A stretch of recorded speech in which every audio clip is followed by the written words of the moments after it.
तो बच्चों हम लोग बेटा कुछ अच्छे और कॉन्सेप्ट पढ़ेंगे। देखो बच्चों, हम लोग पॉलिनोमियल रिंग्स है, यूक्लिडियन डोमेन है, पीआईडी है, इनके बारे में बेटा थोड़ा सा आज कुछ अच्छे कॉन्सेप्ट यहाँ पर देखेंगे, क्योंकि इन पर बेस्ड बेटा क्वेश्चन डायरेक्ट आते हैं, है ना।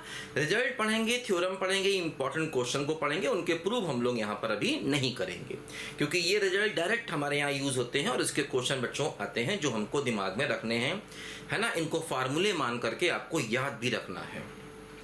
देखो ध्यान दो बच्चों, जैसे क्या होता है, मान लीजिए सबसे पहले हम लोग पढ़ते हैं रिंग के बारे में। मान लो आर मेरे पास जो है वो एक रिंग है, मान लो आर एक रिंग है और हमने ऐसे करके मान लीजिए एक पॉलिनोमियल ले लिया a1x a2x square up to an(x) की पावर n। मान लो मैंने ये पॉलिनोमियल ले लिया, r क्या है, एक रिंग है। अब रिंग है तो उसके पास प्लस और डॉट दो ऑपरेशन होंगे, बाकी अपने कुछ प्रॉपर्टीज हैं वो तो हम जानते ही हैं। अच्छा, अब मान लो ये जो a0 a1 a2 an है ये सब r से आएंगे, मतलब ये सब रिंग से आएंगे, मतलब a0 a1। देखो ध्यान देना, जैसे r का मतलब कई बार रियल नंबर भी होता है, लेकिन यहाँ पर r का मतलब रिंग से है। वो अलग बात है कि रियल नंबर भी एक रिंग फॉर्म करता है, वो एक अलग चीज है, लेकिन यहाँ पर r का मतलब एक जनरल रिंग से है, वो कोई भी हो सकता है। देखो ये जो कोफिशिएंट्स हैं ये सारे r से आएंगे, मतलब ये सारे कोफिशिएंट जो हैं हम लोग यहाँ पर रिंग से लेंगे। अच्छा, तो ये क्या हो गया, इसको हम एक पॉलिनोमियल कहते हैं, है ना। इसको हम कहते हैं पॉलिनोमियल ओवर आर, आर के ऊपर इसको हम पॉलिनोमियल कहेंगे। अच्छा, अब मान लो अगर हम इस प्रकार के सारे पॉलिनोमियल ले लें जो कि आर के ऊपर है, जैसे ये तो एक पॉलिनोमियल हुआ, a0 a1 a2 की वैल्यू बदलते जाएं, नए नए कोफिशिएंट लेते जाएं तो नए नए पॉलिनोमियल मिलते रहेंगे, तो बहुत सारे पॉलिनोमियल मिल जाएंगे। तो देखो यहाँ पर एक टर्म बनाया गया जिसको हम कहते हैं rx। तो rx का मतलब हो गया कि set of all polynomials, set of all polynomials, ठीक है, ओवर आर। मतलब इस r के ऊपर, मतलब इस प्रकार के जितने भी पॉलिनोमियल्स बनेंगे उन सभी का सेट, मतलब एक सेट की फॉर्म में आ गया कि f1 f2 f3 f4 बहुत सारे पॉलिनोमियल बन सकते हैं। देखो अब इंपॉर्टेंट बात ये है, ये जो सेट ऑफ पॉलिनोमियल्स है ये भी एक रिंग बना देता है ना। मतलब ये क्या है, आल्सो ए रिंग, ठीक है, ये भी एक रिंग बना देता है। जो सेट ऑफ पॉलिनोमियल्स है वो भी एक रिंग बना देता है, जिसको हम रिंग्स ऑफ पॉलिनोमियल कहते हैं, है ना।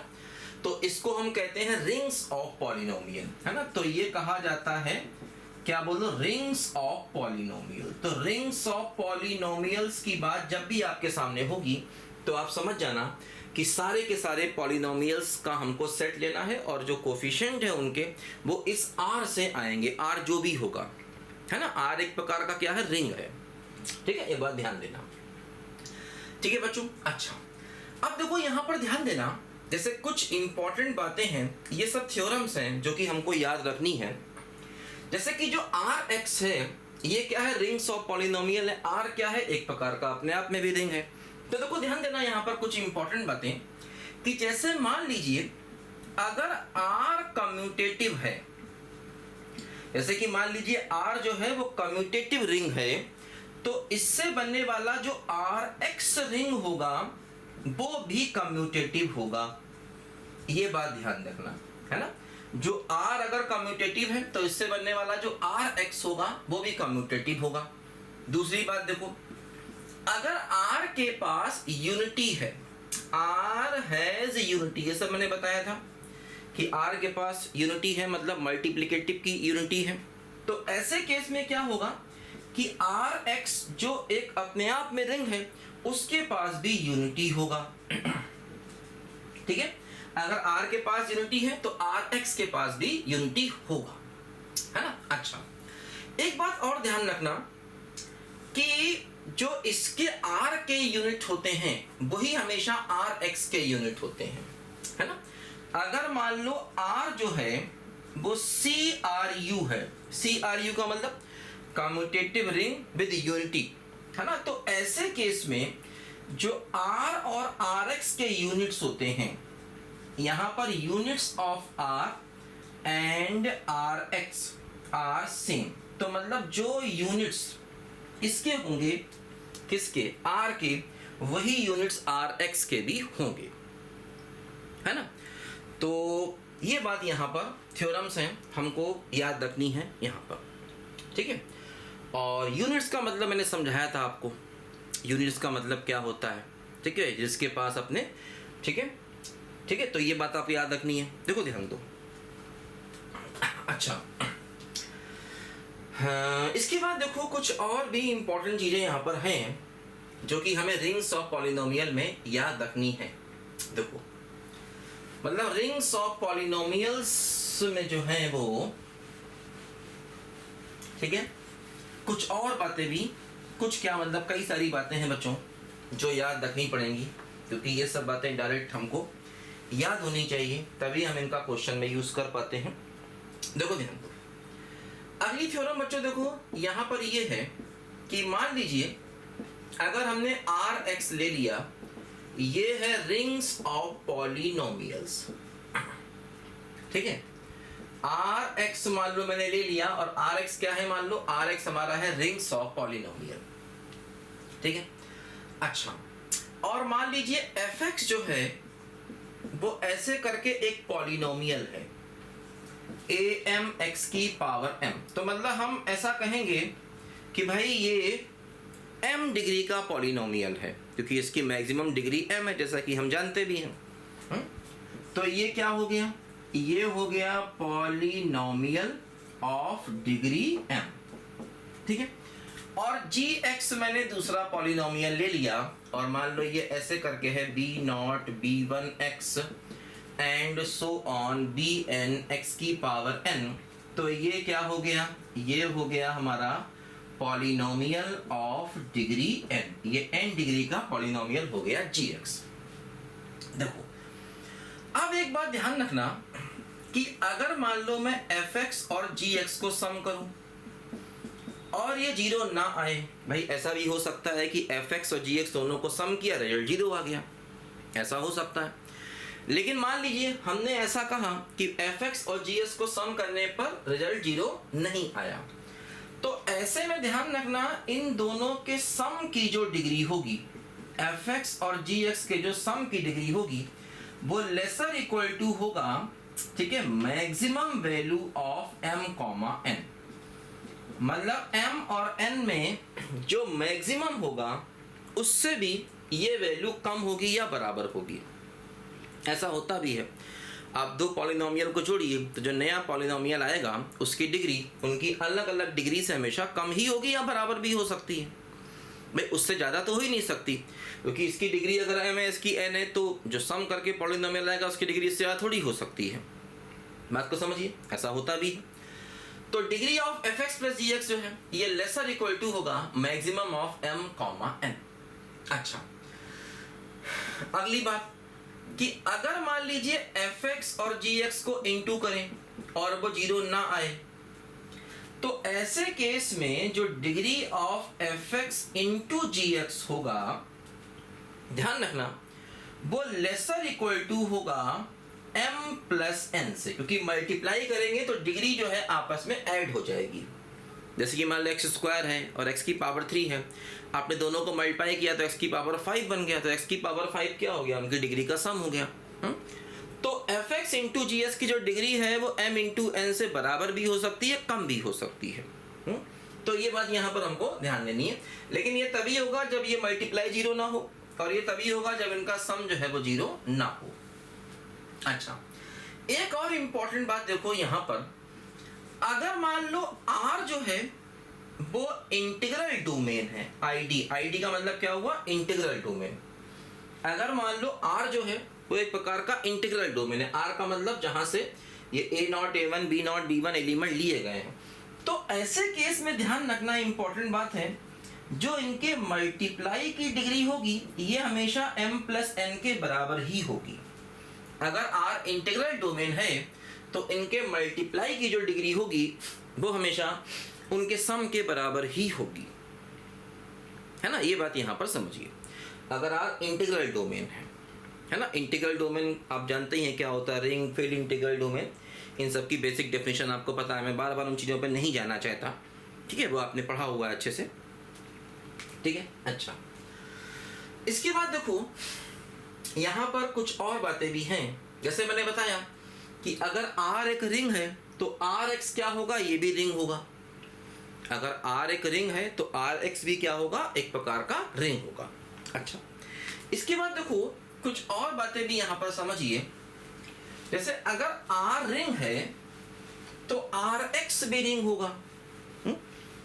लेकिन अगर मान लो R इंटीग्रल डोमेन है, एक सेकंड दूंगा बच्चों, अगर मान लो R जो है वो इंटीग्रल डोमेन है, अगर मान लो R जो है वो इंटीग्रल डोमेन है, तो ध्यान रखना जो Rx होगा वो भी इंटीग्रल डोमेन होगा।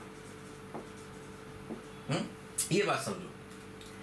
अगर Rx इंटीग्रल, R अगर इंटीग्रल, देखो R अगर रिंग था तो Rx भी रिंग था, लेकिन अगर R इंटीग्रल डोमेन है तो Rx भी इंटीग्रल डोमेन होगा। लेकिन ध्यान रखना, इंपॉर्टेंट बात देखो यहां पर ये है कि अगर मान लो f एक फील्ड है तो ऐसे केस में जो fx है ये फील्ड हो जाए जरूरी नहीं है ना, ये फील्ड हो जाए ये जरूरी नहीं। f अगर फील्ड है तो fx फील्ड हो जाए ये जरूरी नहीं है, बल्कि ध्यान देना जो fx है वो इंटीग्रल डोमेन हो जाएगा, है ना। ये बातें मैंने पहले भी आपको बहुत सारी इनमें से बताई थी। एक तरीके से कुछ चीजें रिवीजन हैं, कुछ नई बातें भी यहाँ पर हैं, है ना।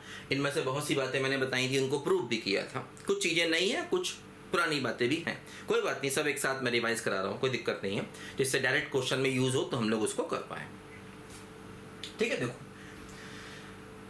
अच्छा, एक बात और ध्यान रखो, ये सब बातें हैं, मतलब कुछ क्वेश्चंस हैं इनमें, कुछ इंपॉर्टेंट थ्योरम है। अगर मान लो R जो है वो S के कॉन्ग्रुएंट है ना, और ये दोनों रिंग हैं, R और S मान लीजिए रिंग है, सॉरी आइसोमॉर्फिक है। R जो है अगर S के आइसोमॉर्फिक है तो ऐसे केस में Rx भी जो है ये Sx के आइसोमॉर्फिक होगा। अगर Rs के आइसोमॉर्फिक है तो Rx भी जो है ये Sx के आइसोमॉर्फिक होगा। आइसोमॉर्फिक तो आप जानते ही हैं, हम लोगों ने कितने बार इस टर्म का यूज किया, ठीक है। रिंग आइसोमॉर्फिज्म है, यहाँ पर ध्यान रखना। अच्छा, अब देखो जैसे क्या होता है बच्चों, ये बात हम लोग जानते हैं, जैसे रियल नंबर है, रैशनल नंबर है, जैसे रियल नंबर है, ठीक है, इंटीजर्स है। रियल नंबर को भी कई बार इस प्रकार के R से लोग लिखते हैं, ठीक है। इंटीजर्स है, Z है मतलब, और रैशनल नंबर्स हैं, ठीक है, रैशनल नंबर्स हैं। ये सब क्या होते हैं, प्लस और मल्टीप्लाई के लिए ये सब रिंग्स होते हैं, और ये सब कम्यूटेटिव रिंग्स होते हैं विद यूनिटी, ये बात हम जानते हैं।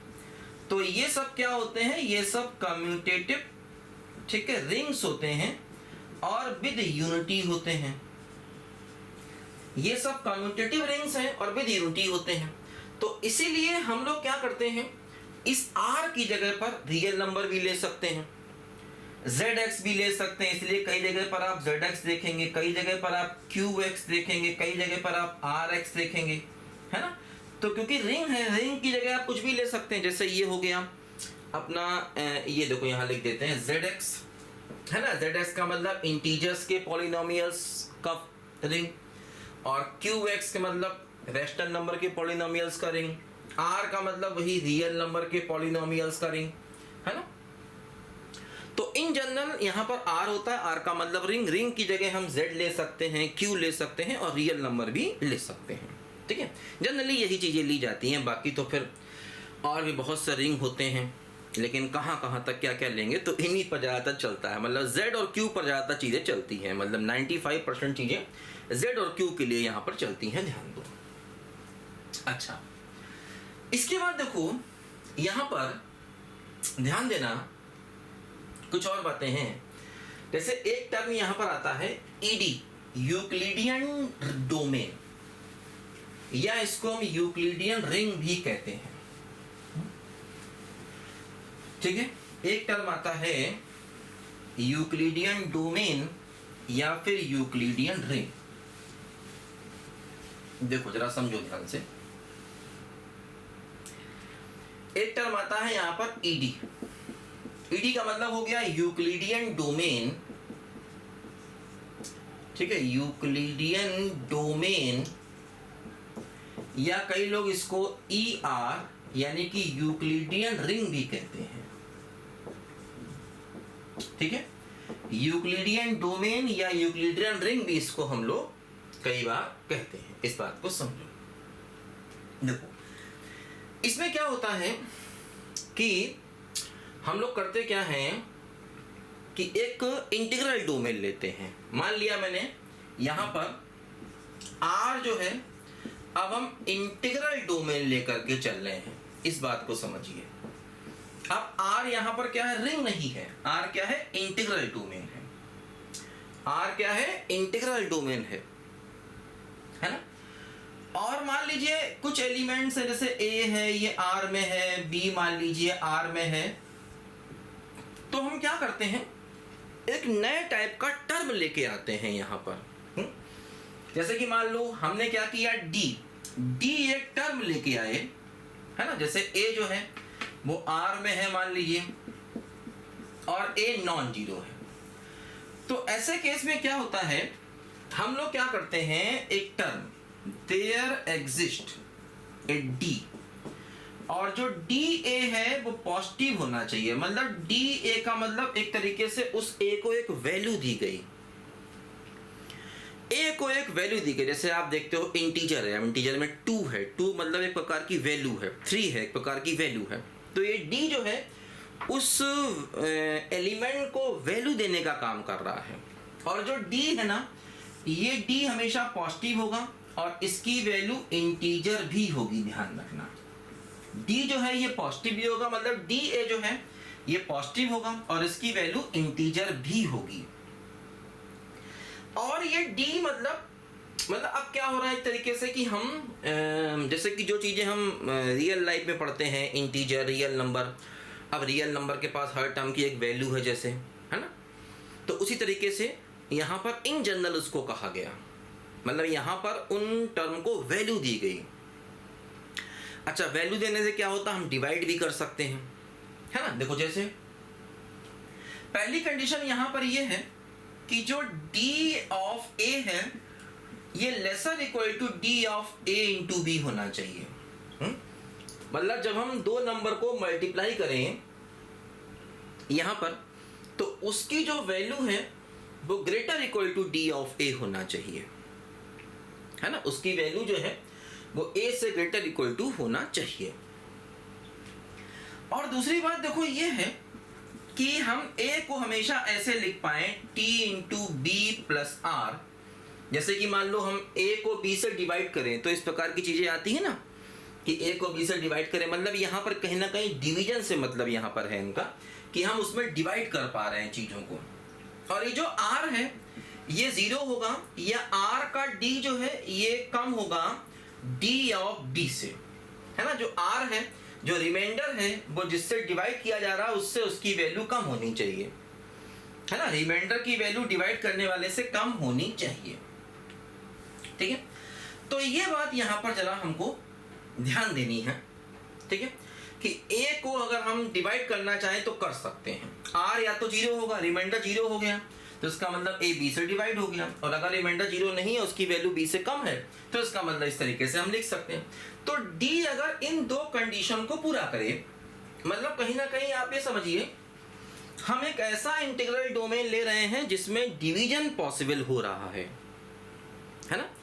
तो ऐसे केस में R के पास अगर ये D है, मतलब वहां पर हम चीजों को डिवाइड कर पा रहे हैं, तो ऐसे केस में हम ये कहेंगे कि R जो है वो हमारा ED है, यूक्लिडियन डोमेन है ना। ऐसे केस में हम ये कह सकते हैं R जो है हमारा ED है, यानी कि R हमारा यूक्लिडियन डोमेन है ना। ऐसे यहां पर देखो हम लोग कह सकते हैं।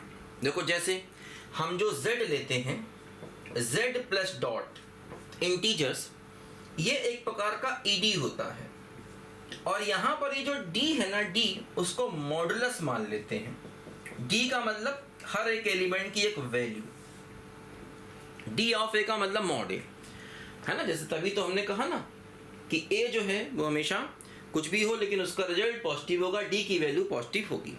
तो यहाँ डी जो है वो हमने मॉडुलस दे दिया, तो मतलब जेड जो है ये एक यूक्लिडियन डोमेन है, यानी कि ईडी है, इसके पास जो डी है वो उसका ए है, ठीक है। अच्छा, इसके बाद देखो एक बात और यहाँ पर ध्यान देना कि आइडियल हम लोग जानते ही हैं, एक टर्म होता है आइडियल। आइडियल हम लोगों ने पढ़ा है, देखो फिर थोड़ा सा बता देता हूं मैं आपको। आइडियल हम लोगों ने पढ़ा है, prime ideal, maximum ideal, maximal ideal, ये सब हम लोगों ने काफ़ी चीज़ें बेटा पढ़ी थी और देखी भी थी, है ना। इनके रिजल्ट हमको मालूम भी होंगे, दिमाग में रखने हैं हमको, ठीक है। देखो क्या होता है बच्चों, ये बात हम जानते हैं। मान लो एक कोई टर्म है आइडियल जनरेटेड बाय ए, तो इसको ऐसे लिखा जाता है ना। ए से, ए कोई एलिमेंट है तो ए से जनरेट होने वाला जो आइडियल है उसको हम ऐसे करके यहां पर रिप्रेजेंट करते हैं, ठीक है। और एक होता है प्रिंसिपल आइडियल। प्रिंसिपल आइडियल में क्या होता है, सारे ही एलिमेंट एक एलिमेंट से ही जनरेटेड होते हैं। प्रिंसिपल आइडियल का मतलब क्या हुआ कि ऐसा आइडियल जिसमें सारे ही एक से जनरेट हो, उसको हम लोग प्रिंसिपल आइडियल कहते हैं। तो मतलब ये हमारा जो आइडियल जनरेटेड बाय ए है, इसको इस तरीके से हम लोग यहाँ पर रिप्रेजेंट करते हैं, ठीक है। अच्छा, इसके बाद देखो एक बात और ध्यान दो, जैसे क्या होता है जो हमारा यूक्लिडियन डोमेन होता है ना, यूक्लिडियन डोमेन, है ना, ईडी।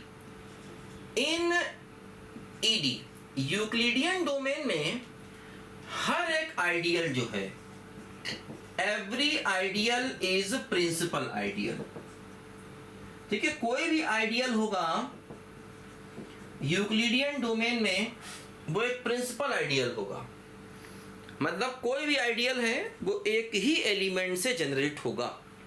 प्रिंसिपल आइडियल का मतलब हुआ कि भाई एक ही एलिमेंट से जनरेट होने वाला आइडियल, मतलब उसमें हम मल्टीप्लाई करके नए नए चीज़ों को बना सकते हैं। तो यूक्लिडियन डोमेन में क्या होगा, कोई भी आइडियल ले लें, हर एक आइडियल जो है वो प्रिंसिपल आइडियल होता है, हम ऐसा कह सकते हैं यूक्लिडियन डोमेन में, है ना। तो जैसे कि मान लो z है अपना, तो z में हर एक आइडियल प्रिंसिपल आइडियल होगा, है ना। इन z में क्या होगा कि हर एक आइडियल जो है, every ideal is principal ideal, हर एक आइडियल जो है वो एक प्रिंसिपल आइडियल होगा z में, क्योंकि z एक प्रकार का यूक्लिडियन डोमेन है। अच्छा, इसके बाद देखो एक नया टर्म आता है पीआईडी। पीआईडी का मतलब हो गया प्रिंसिपल आइडियल डोमेन, ये हो गया प्रिंसिपल आइडियल डोमेन। देखो पीआईडी क्या होता है, पीआईडी में क्या होता है कि मान लो मेरे पास आर है, आर क्या है, एक इंटीग्रल डोमेन है और विद यूनिटी है ना, इंटीग्रल डोमेन है और विद यूनिटी है। मान लिया मैंने कि आर क्या है, एक इंटीग्रल डोमेन है और विद यूनिटी है ना। कि अब देखो यहां पर ध्यान देना कि मतलब इंटीग्रल डोमेन है, इसके पास यूनिटी भी है, और अगर आर का हर एक ideal, every ideal is principal ideal, मतलब आर का हर एक आइडियल अगर प्रिंसिपल आइडियल हो जाए, तो ऐसे केस में जो आर है इसको हम पीआईडी कहते हैं, प्रिंसिपल आइडियल डोमेन, है ना। मतलब हम एक इंटीग्रल डोमेन लें और ऐसा इंटीग्रल डोमेन लें कि उसका हर एक आइडियल प्रिंसिपल आइडियल हो जाए, तो उसको हम पीआईडी कहते हैं। जैसे देखो यूक्लिडियन डोमेन का हर एक आइडियल प्रिंसिपल आइडियल है, तो इसीलिए यूक्लिडियन डोमेन हमेशा ही पीआईडी होगा, क्योंकि यूक्लिडियन डोमेन में हर एक आइडियल प्रिंसिपल आइडियल होता ही होता है। तो इसका मतलब यहां से एक रिजल्ट हमको मिल गया कि ईडी इज ऑलवेज पीआईडी। जो ईडी है मतलब जो यूक्लिडियन डोमेन है वो हमेशा प्रिंसिपल आइडियल डोमेन होगा, क्योंकि हर एक आइडियल अगर प्रिंसिपल आइडियल है तो ऐसे केस में हम कहेंगे कि हमारा जो आर होगा वो पीआईडी होगा। तो ईडी जो है वो हमेशा ही एक पीआईडी होता है ना। ईडी जो है वो हमेशा एक पीआईडी होता है, ये बात यहां पर ध्यान दीजिए, है ना। अच्छा, एक बात और यहां पर ध्यान दो, जैसे ZX है तो Z क्या है? देखो जो Z है वो अपना अभी देखा हम लोगों ने, ठीक है, कि Z जो है वो प्रिंसिपल आइडियल होता है ना। इस बात को जरा समझो। अच्छा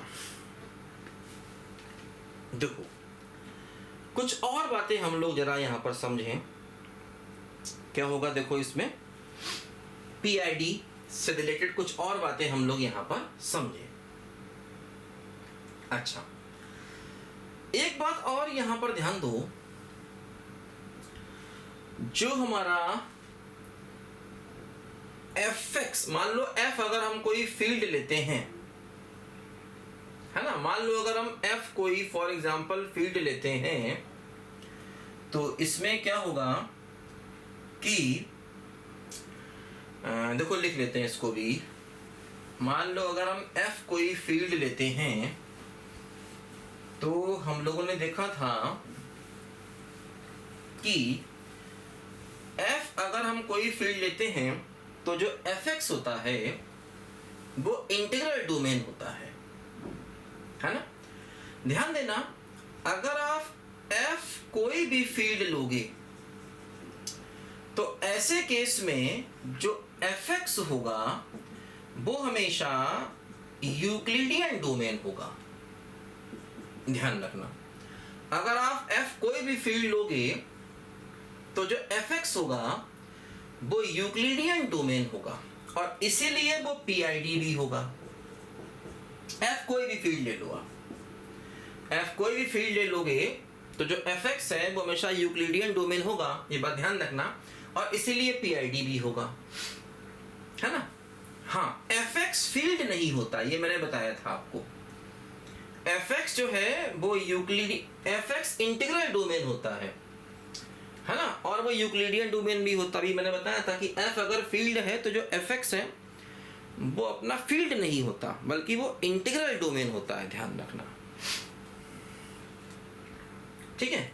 अच्छा हाँ, देखो जैसे q है, q का मतलब रैशनल नंबर, तो रैशनल नंबर क्या है? एक फील्ड है, तो इसीलिए जो qx होगा वो एक यूक्लिडियन डोमेन होगा और इसीलिए पीआईडी भी होगा, है ना। q क्या है? एक फील्ड है, तो जो qx होगा, है ना, और ध्यान रखना जो fx है वो इंटीग्रल डोमेन भी है और इसी प्रकार जो qx है वो इंटीग्रल डोमेन भी है, लेकिन ये दोनों फील्ड नहीं होंगे।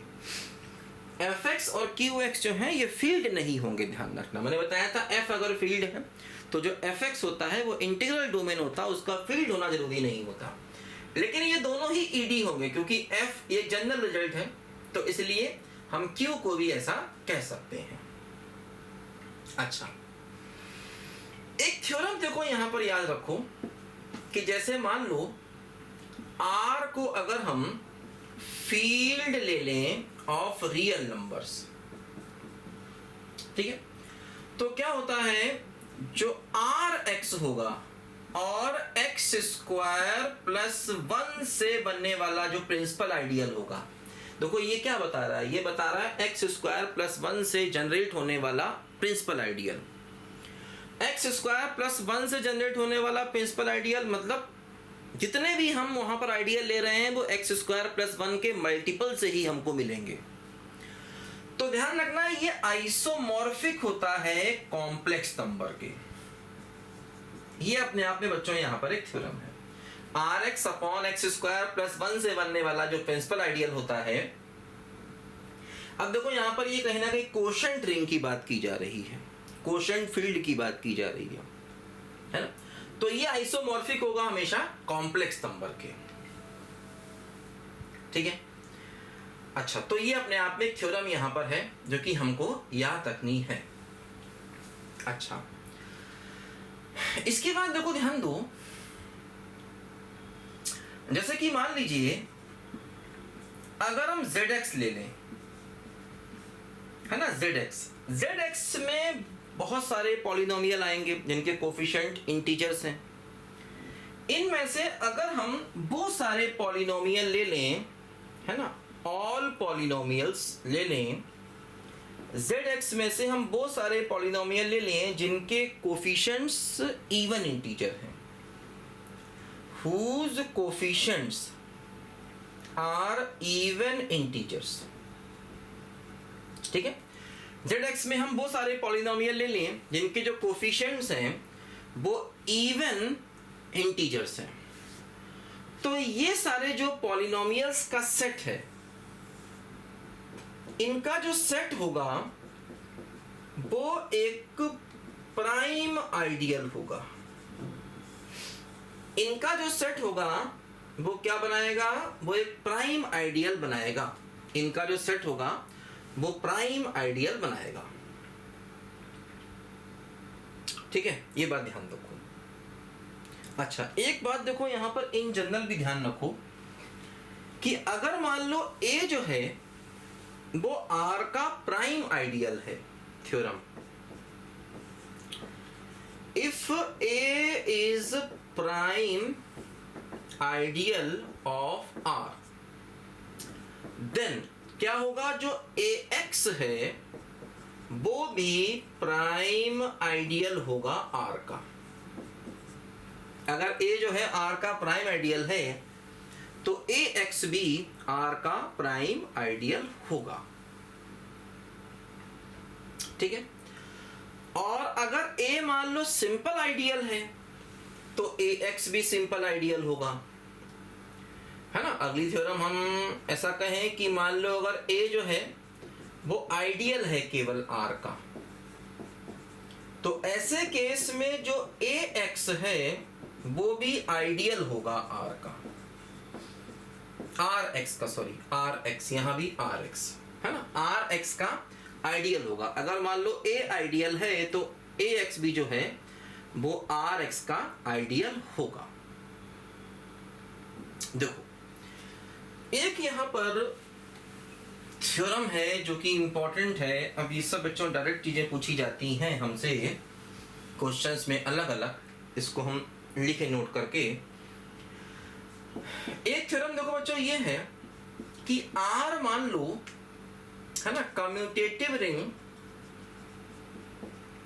विद यूनिटी है ना, आर मान लो कम्यूटेटिव रिंग विद यूनिटी है, और जो ए है वो आइडियल है आर का। ए जो है मान लीजिए आर का आइडियल है, तो ऐसे केस में जो आर एक्स और ए एक्स का कोशेंट रिंग होगा ये आइसोमॉर्फिक होगा आर बाई ए और एक्स के।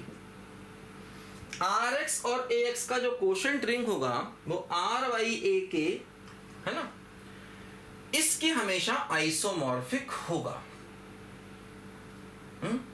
अच्छा, देखो ये बात ध्यान दो कि जैसे मान लो हम लोग जानते हैं कि अगर मान लो ए जो है ये फॉर एग्जांपल मैक्सिमल आइडियल है आर का, ये हम लोग जानते हैं कि मान लो अगर ए आर का मैक्सिमल आइडियल है तो क्या होता है ऐसे केस में जो आर बाई ए होता है वो एक फील्ड होता है। अगर ए जो है ये आर का मैक्सिमल आइडियल है तो ऐसे केस में आर बाई ए एक फील्ड होता है ना। ये बात ध्यान दो, ये बताया था मैंने पहले भी आपको। तो अगर आर बाई एक फील्ड हो गया तो इसका मतलब आर बाई ए एक्स, मतलब ये फील्ड नहीं होगा। हमने देखा था अभी, अगर मान लो एफ फील्ड है तो एफ एक्स फील्ड नहीं होता। नहीं होता का मतलब हर बार जरूरी नहीं कि हो जाए, है ना। तो ये जो है ये फील्ड नहीं होता, ये बात हम लोग जानते हैं। अगर F फील्ड है तो R/X फील्ड हो जरूरी नहीं। अच्छा, ये इसके आइसोमॉर्फिक है, चूंकि ये इसके जो है वो आइसोमॉर्फिक है, तो इसका मतलब ये हुआ कि RX/AX ये भी फील्ड नहीं होगा, है ना। RX/AX ये भी फील्ड नहीं होगा। तो अगर ये फील्ड नहीं है तो ऐसे केस में हम कह सकते हैं जो एक्सक्यूज मी, जो AX है ये not maximal ideal of RX। जो AX है ये RX का मैक्सिमल आइडियल नहीं होगा, ये बात समझिए, क्योंकि ये फील्ड नहीं है। तो जब ये फील्ड नहीं है तो AX जो है ये RX का मैक्सिमल आइडियल नहीं होगा, है ना। क्योंकि अगर A मैक्सिमल आइडियल है तभी ये फील्ड है, R/A तभी फील्ड है। तो यही रिजल्ट यहां पर भी, अगर ये फील्ड नहीं है तो ये इसका मैक्सिमल आइडियल भी नहीं होगा। ठीक है, इस बात को जरा यहां पर समझो। अच्छा देखो, एक दो अच्छे क्वेश्चंस हैं जिनको थोड़ा बच्चों हम लोग दिमाग में रखें। क्वेश्चन क्या, थ्योरम ही है ज्यादातर। देखो देखो एक थ्योरम यहां पर है, देखो बहुत सारे बच्चों रिजल्ट और थ्योरम हैं जो हमको दिमाग में रखने हैं। ठीक है, इनको पढ़ो अभी, ठीक है, टेंशन नहीं पालो, सब होगा, बार बार पढ़ना पड़ेगा। ठीक है, देखो मतलब होता क्या, चीजों का आपस में लिंक यहां बहुत है, एक दूसरे से चीजें बहुत ज्यादा लिंक है, मतलब पुरानी बातें बहुत याद रखनी पड़ती हैं, है ना। बाकी टॉपिक में ऐसा नहीं होता, यहां पर बहुत ज्यादा कनेक्शन है चीजों का आपस में। देखो जैसे क्या होता है कि मान लो एक थ्योरम, देखो यहां पर ये है कि R जो है ये कम्यूटेटिव रिंग विद यूनिटी है, मान लीजिए, है ना। तो हम RX लें, पॉलिनोमियल्स का रिंग लें, और आइडियल जनरेटेड बाय X ले लें, है ना। ये क्या है, principal ideal generated by X। तो ये हमेशा आइसोमॉर्फिक होगा R के ही, RX और principal ideal generated by X is isomorphic to R। ठीक है, अच्छा देखो ये अभी हम लोगों ने पढ़ा था कि क्या होता है Z में, Z को अगर हम रिंग ऑफ इंटीजर्स ले लें, रिंग ऑफ इंटीजर्स, तो ये जो आइडियल जनरेटेड बाय X होगा, है ना, ये केवल प्राइम आइडियल होगा, ध्यान रखना, नॉट मैक्सिमल। ये बात हम लोगों ने पहले पढ़ी हुई थी कि आइडियल जनरेटेड बाय X जो है ये प्राइम आइडियल होगा, लेकिन मैक्सिमम आइडियल नहीं होगा ZX का, है ना। रिंग ऑफ इंटीजर्स में जो आइडियल जनरेटेड बाय X है ये प्राइम आइडियल होगा, लेकिन ये मैक्सिमल आइडियल नहीं होगा, है ना। ये बात देखो यहां पर ध्यान दो। अच्छा, इसके बाद देखो ये हम लोगों ने देखा था अभी कि मान लीजिए कि R अगर मतलब कोई भी F अगर फील्ड है तो Fx जो है वो ED होता है, और इसलिए PID भी होता है ना। अच्छा हाँ देखो, जैसे Z जो है ना, Z हम लोगों ने देखा था कि भाई अगर मान लो F जो है वो फील्ड है, F अगर फील्ड है तो मैंने बताया था जो Fx है ये ED भी होता है और PID भी होता है Fx, जिसका एग्जाम्पल मैंने आपको Q के लिए दिया था। जैसे Q क्या है? एक फील्ड है। Q एक फील्ड है तो जो Qx है ये क्या होगा? ED भी होगा और PID भी होगा, क्योंकि ED हमेशा ही PID होता है। लेकिन ध्यान रखना जो Z है, Z मतलब इंटीजर्स, Z प्लस डॉट, ठीक है, ये फील्ड नहीं है। तो Z प्लस डॉट जो है ये फील्ड नहीं है, इसीलिए जो ZX होगा, है ना, ये यहां पर PID नहीं होगा। ध्यान देना, जो ZX होगा ये PID नहीं होगा, है ना, ये बात ध्यान देना। Z फील्ड नहीं है तो ZX जो है ये PID नहीं होगा। जैसे ये मैंने बताया कि जो आइडियल जनरेटेड बाई X है ये ZX में प्राइम आइडियल है लेकिन मैक्सिमल आइडियल नहीं है, है ना। लेकिन ध्यान रखना ये जो आइडियल जनरेटेड बाई X है ये मैक्सिमल होगा किसमें? QX में। जो आइडियल जनरेटेड बाई X है ये QX में मैक्सिमल होता है, ZX में मैक्सिमल नहीं होता, लेकिन ये QX में मैक्सिमल होता है ना।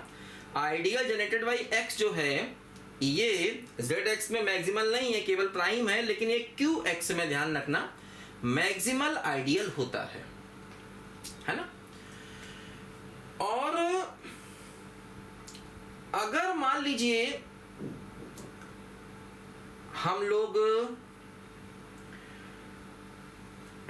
यूक्लिडियन डोमेन की बात करें तो यूक्लिडियन डोमेन चूंकि हमेशा ही PID होता है, तो इसीलिए यूक्लिडियन डोमेन में हर एक आइडियल जो है वो प्रिंसिपल आइडियल होगा। ये बात हम लोगों ने पढ़ा अभी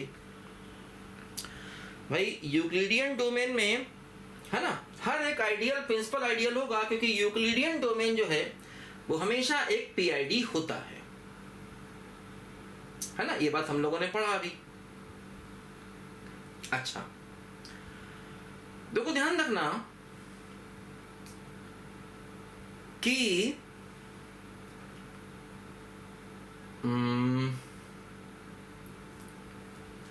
इसमें क्या होगा कि जो ये बातें हम लोगों ने देखी अभी। अच्छा,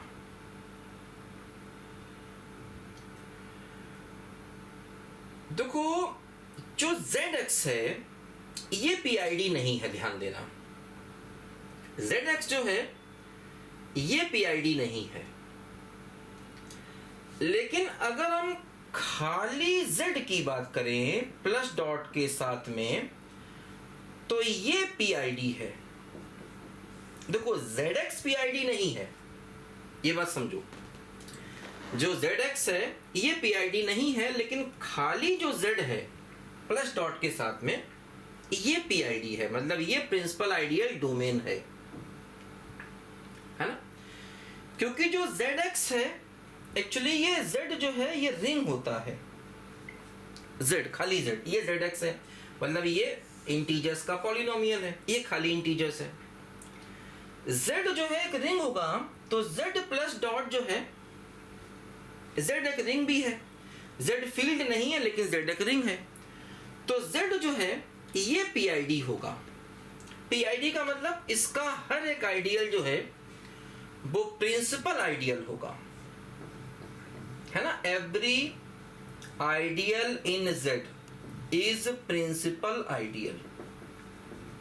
Z का हर एक आइडियल जो है वो प्रिंसिपल आइडियल होगा, ठीक है। तो ये बातें ध्यान रखना। जैसे यहां पर देखो ये क्या है, प्राइम आइडियल है, लेकिन ये आइडियल तो है ही, प्राइम है लेकिन मैक्सिमल नहीं है, है ना, जेड एक्स में, और यहाँ पर खाली जेड की बात की जा रही है, ध्यान रखना, ठीक है। जो खाली जेड है वो पीआईडी है, जेड एक्स पीआईडी नहीं है ना, जेड एक्स पीआईडी नहीं है। तो इस बात का जरा ध्यान रखना, ठीक है। खाली जेड जो है पीआईडी है, लेकिन जेड एक्स जो है ये पीआईडी नहीं है।